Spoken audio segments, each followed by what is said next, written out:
A group of Northern Arizona University students accusing college administrators there of limiting their right of free speech. Video taken by the students shows them passing out American flags in honor of September 11th.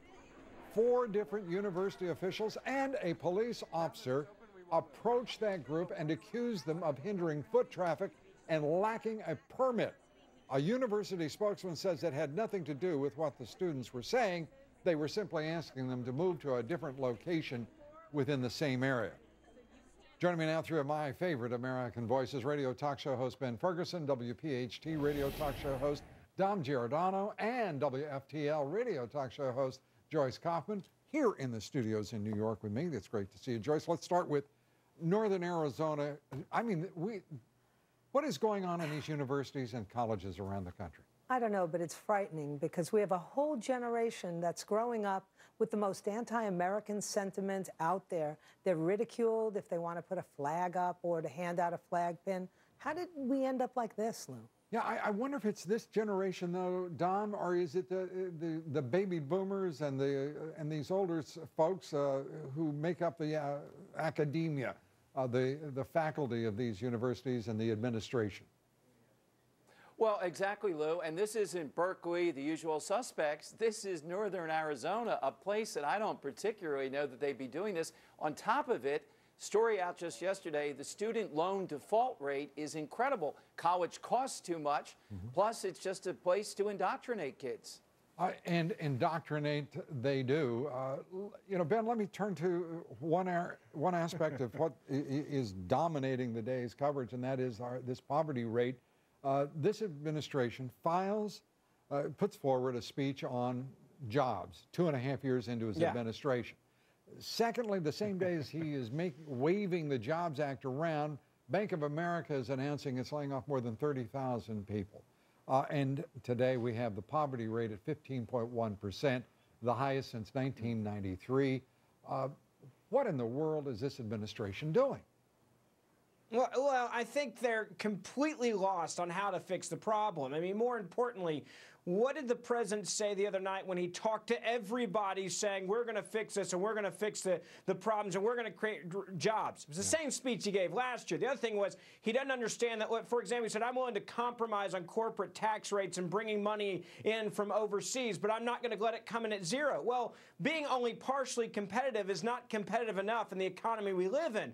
More importantly, the president doesn't understand there's basic things that are making people live in poverty. One of the biggest aspects is the cost of energy, fuel costs. If the president wants to help poor people out, people that are making under $50,000 a year, people that are making under $22,000 a year, as he claims he's going to do, one way he could help them tomorrow is work with energy costs and work with the EPA and work with all these standards. But he didn't mention any of that in his speech, which tells me he's out of touch with the reality.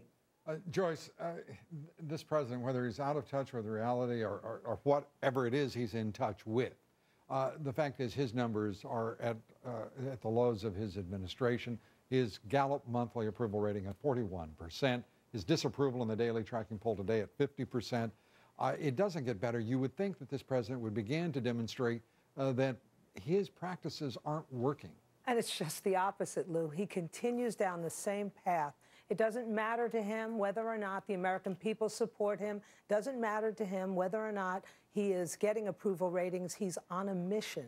And anybody who doesn't believe that, today they were floating, or this weekend in the New York Times, maybe a one-term presidency would be okay. He's lost Maureen Dowd. You know that when you lose Maureen Dowd, it's like Walter Cronkite and the Vietnam War is over. Well, Dom, go ahead. Go ahead, Dom. Hey, no, it's just liberal arrogance. Go ahead.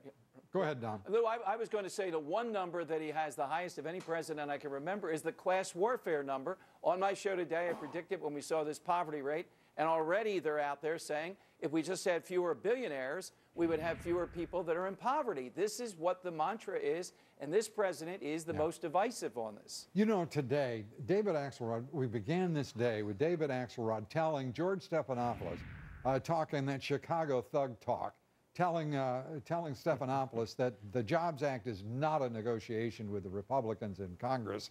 I mean, and by this afternoon, the White House is walking the silly tough talk back. And I don't know how much more embarrassment this president can stand. Do you, Joyce? Well, if he wants to keep on with the all or nothing, it's just really going to help all those Republican candidates, the ones that are running, even in New York, where I'm visiting right now. You're going to, Anthony Weiner's seat is going to go to a Republican, most likely. I mean, I hope the president keeps doing exactly what he's doing and ignoring the will of the American people, because it bodes well for this government. Ben Ferguson, Don Giordano, we thank you very much. We're going to have to just run. I appreciate it. Thanks for being with us. Thank you, Lou.